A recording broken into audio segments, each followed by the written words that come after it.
Hi, welcome to the channel. I've got a tournament coming up, and if you've seen my channel before, you'll know that my approach is to pick a silly list. And what I favour is big things, and things that I think could be fun. My last event was 2 Town Hours, and this one I thought about 3 Wraith Knights, or maybe 2 and an Avatar of Cain.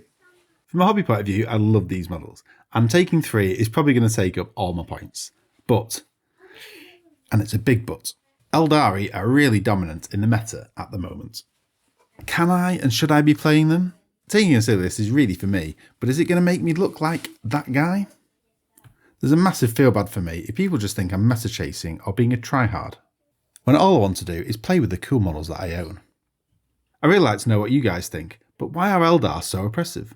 Firstly, the faction rules are strong, even with nerfs from the printed data cards. Any unit that shoots or fights can reroll 1 hit and 1 wound, and that's great just on its own, but they also have the controversial Strands of Fate mechanic. At the start of the game, you roll 12 dice, 15 if you take a particular character, and while you can re-roll to get a better spread, essentially these dice are kept and can be substituted in during the game, 6s being the ones you really want. Only once a phase now, you can use one of the dice instead of rolling, really a super powerful rule. Using a 6 for charges or battle shock can help you ensure it works, but the real power we've seen is using it in wound rolls to trigger devastating wounds. Substitute a 6 in and the damage is converted to mortal wounds.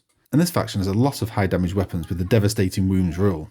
The enhancements are good too. Standard character backup after dying only on a 2+, gain extra fate dice, re-roll fate dice, or turn a roll into a 6 without using fate dice. The stratagems are super powerful as well. Fallback shoot and charge, unauto 6 advance, extra 2 AP on critical rolls, -1 to hit, and then the ridiculous phantasm for 1 CP to move 7 inches at the end of your opponent's movement phase, and fire and fade at the end of your shooting phase just to move a unit their normal move. Some characters give you extra CP a turn, so that's 2 a time, and that'll give you loads to spend on these. All that faction strength at your fingertips. Now what about the Wraith Knight? It's a knight profile, T12, 18 wounds and towering. It costs a knight's price, 2+ save and can have a 4+ invuln, but you can swap that out for more guns. -1 damage, which is rare and powerful this edition, and you can move over anything, so you have to be clever when trying to move block them. By default, big things like this can't fall back and shoot, but Aeldari have their 1 CP strat to allow it. And the key weapon with devastating wounds is the heavy Wraith Cannon.